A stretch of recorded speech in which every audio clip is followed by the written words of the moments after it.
Hotep, cher Kamit, aujourd'hui, une fois de plus, nous allons parler des loges. Alors, dans cette vidéo, nous allons parler du piège qu'il y a dans les loges. Nous allons parler de ce système vampirique et nous allons aussi parler des entités qui servent les loges.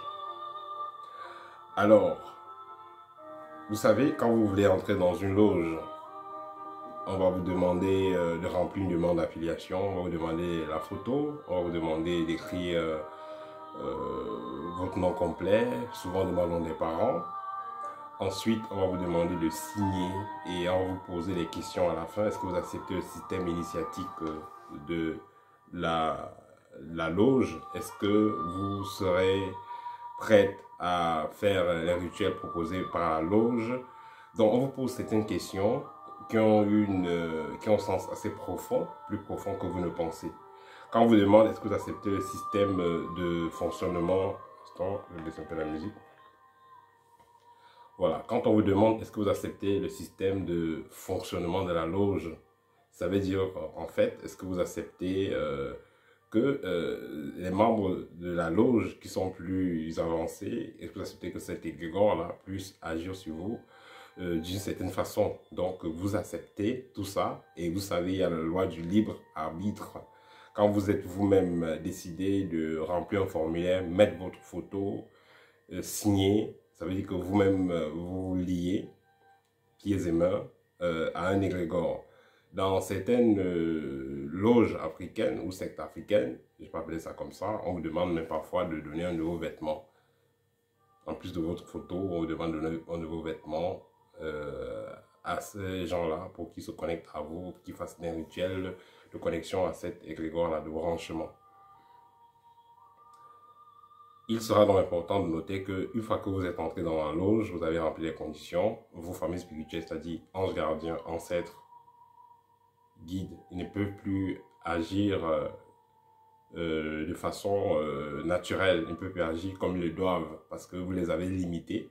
Vous avez dit que bon voilà, en signant, il faut comprendre que quand vous signez, vous êtes en train de dire quelque part à ces êtres-là que bon, ne m'assistez plus, j'ai déjà d'autres esprits qui vont me guider, qui vont m'assister.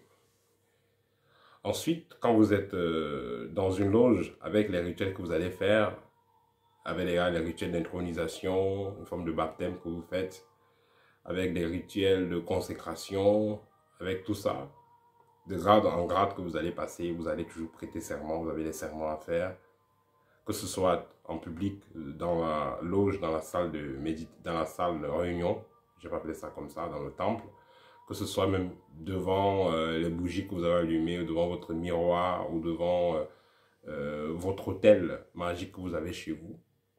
Une fois que vous faites donc le rituel qu'on vous a proposé, qu'on vous a demandé de faire, suivant donc un document qui vous est remis. Dans tous ces loges, on donne souvent des documents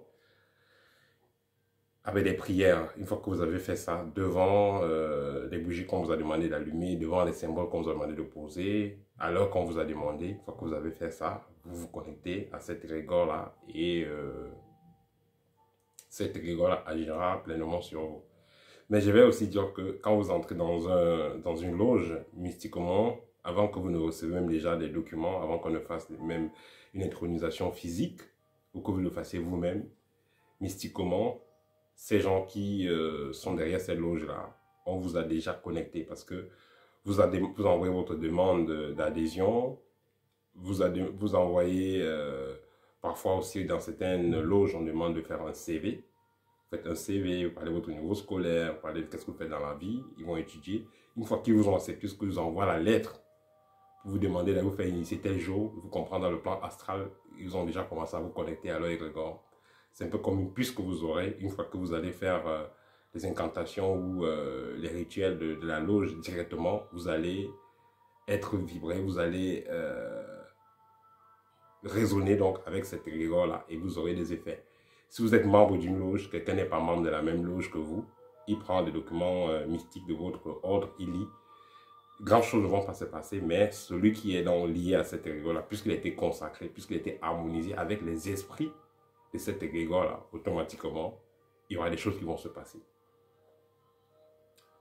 Voilà. Cependant, il y a assez de coups bas que vous devez comprendre qui se posent. Parce que déjà, quand vous êtes dans ces mouvements, que ce soit les encens qu'on va vous donner, que ce soit des outils rituels, que ce soit même des livres, la plupart des choses, des outils qui viennent de ces loges-là, tous les outils qui viennent de ces loges-là sont magnétisés. Sont magnétisés, c'est-à-dire que vous allez les utiliser dans votre maison et ça va modifier vibratoirement votre maison et le taux vibratoire va beaucoup plus ressembler à celui de cette loge, de l'égrégore de cette loge, autant pour moi. Et puisque c'est des égrégores vampiriques, automatiquement, vous allez être vampirisé et votre entourage sera perpétuellement vampirisé. Ils ont perdre de l'énergie. C'est pourquoi vous allez voir chez nous en Afrique centrale et dans certaines familles où les parents sont dans certains égrégores, dans certaines loges, parfois les gens sont fatigués, les gens dorment mal, ils ont les couches de nuit, ils ont toujours des problèmes énergétiques bizarres qui ne s'expliquent pas. Justement, c'est parce que les parents ont passé le temps à faire des rituels et ces rituels-là ont fini par modifier vibratoirement toute la maison. Et maintenant, qu'est-ce qui se passe? Le parent qui est ministre ou qui est directeur, lui, de temps en temps, il pourra faire des dons à sa loge. Et ce qui fait que lui, on va envoyer, entre guillemets, un peu plus d'énergie. Et ce qui fait qu'il ne va pas se sentir très vidé. Au contraire, il se sentira en forme.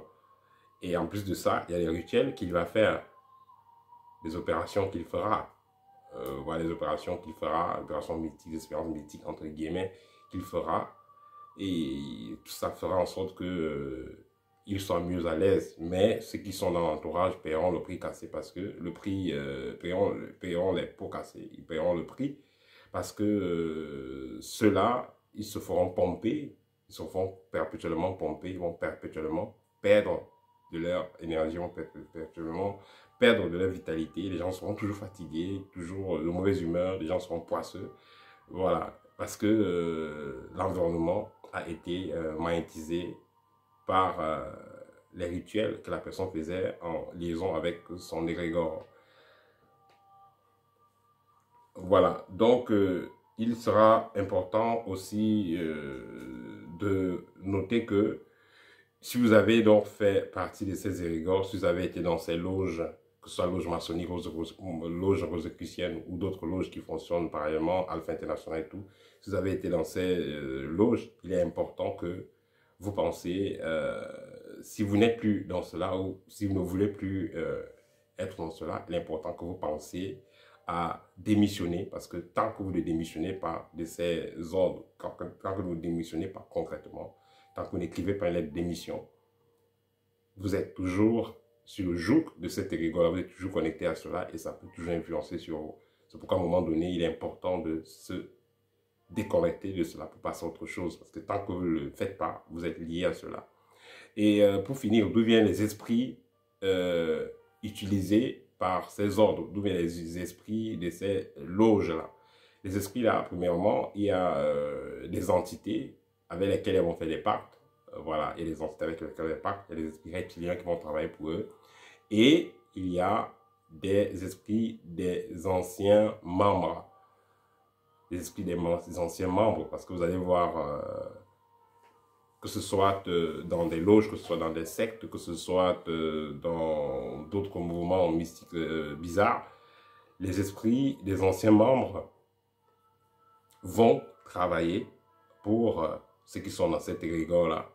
Ils vont travailler pour renforcer les membres de cette loge-là. Il y a aussi des esprits qui seront sacrifiés par les gens de ces loges-là. Il y a des esprits qui vont sacrifier également dans leur processus, parce que dans cette loge-là, ça ne finit pas souvent bien. Voilà, donc les gens qui seront sacrifiés, donc ces gens-là, les esprits seront utilisés pour servir les membres de ces égrégores-là, les membres de ces, pas de ces égrégores, ceux qui sont dans ces sectes-là. Ils vont faire des sacrifices pour pouvoir atteindre certains grades, entre guillemets. Et effectivement, ces esprits-là vont les servir. Et eux-mêmes, quand ils vont mourir, eux-mêmes iront servir dans cet égrégore-là. Ils vont servir, parce que quand vous allez voir un grand maître de telle ou telle loge faire des opérations, il peut mettre en mouvance une dizaine, une vingtaine, une centaine d'esprits, mais les esprits là sortent d'où? Ce n'est pas des esprits des coqs ou des poulets qui vont utiliser, non. C'est des esprits des gens qui ont fait partie de ces égrégores-là, qui vont utiliser, les esprits des gens qui ont été sacrifiés et qui vont utiliser pour faire certaines de leurs opérations. Et dans ce type d'expérience, il n'y a jamais la paix, finalement, parce que un esprit, une personne qui est décédée, est supposée aller dans d'autres plans, se préparer et se réincarner, ou aller dans d'autres plans et ne plus se réincarner, ainsi de suite. Mais le circuit est totalement changé à cause de la pratique, et ces personnes doivent donc être emprisonnées dans des égrégores pour être les serviteurs de ces égrégores-là.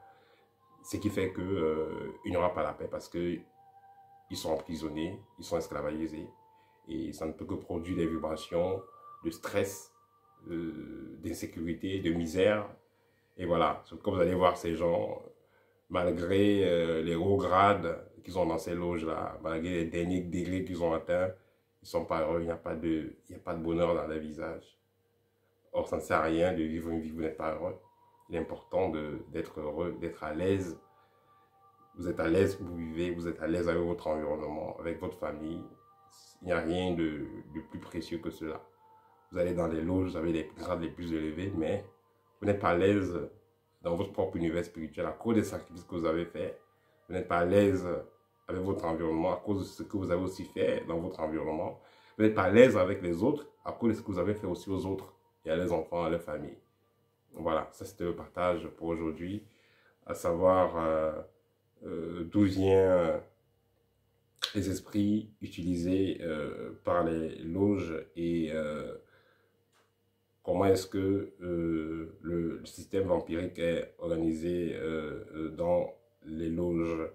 Et aussi, je ne vais pas, oui, j'avais oublié aussi de vous parler du parrainage qui existe dans ces loges. Le parrainage aussi est assez nocif dans ces loges. C'est vrai que, bon, dans un système initiatique, on n'entre pas comme ça, mais ce parrainage-là, vous avez toujours besoin d'un parrain généralement pour entrer.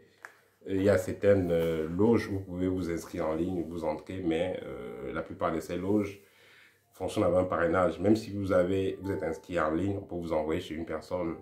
Et les gens, ceux qui on vous envoie, sont naturellement contrôlés par ces hauts responsables de ces loges-là, qui contrôlent ces gens, ceux qui on va vous envoyer, et ces gens, vers qui on vous envoie, vont vous voir tout simplement comme des vaches à lait. Et voilà, ce qui fait que beaucoup de jeunes, j'ai eu à échanger avec beaucoup de jeunes qui me disent que voilà, ils ont voulu adhérer dans une loge X ou Y parce qu'ils voulaient de l'argent, parce qu'ils voulaient évoluer dans des postes. Et après, on a commencé à les proposer des pratiques sexuelles bizarres, on voulait coucher avec eux et tout, hommes comme femmes. D'une certaine façon, on voulait les faire des choses bizarres. Justement, c'est comme ça que ces choses sont organisées, ces loges et ces fétiches sont organisés. On met les gens, à la base, c'est des gens qui sont sans scrupules au niveau de la conscience, c'est des gens assez lâches qui ne voient que comment aspirer les énergies, parce que c'est les assoiffés d'énergie travaillent les reptiliens. Et tous ceux qui vont positionner dans certains parties stratégiques seront là pour vampiriser à leur niveau, ainsi de suite. Donc ils font une pyramide en fait. Celui qui est plus haut vampirise, celui qui est moins haut, et l'autre qui est moins haut vampirise également celui qui est moins haut, ainsi de suite jusqu'au bas de la pyramide. C'est comme ça que ça se passe, ces systèmes-là. C'est pourquoi il n'y a pas d'évolution spirituelle quand vous êtes dans ce type de loge. L'évolution spirituelle commence par la liberté. Vous ne pouvez pas grandir si vous n'êtes pas libre. Vous devez d'abord être libre spirituellement, et une fois que vous êtes libre, vous serez, qu'est-ce qu'il y a lieu de faire? Vous serez vraiment en harmonie, vous serez vraiment à l'écoute de vos propres guides, de vos propres ancêtres. Voilà, c'était le partage pour aujourd'hui. Si vous avez besoin d'une consultation, vous avez besoin d'échanger, n'hésitez pas. Au TEP et à très bientôt.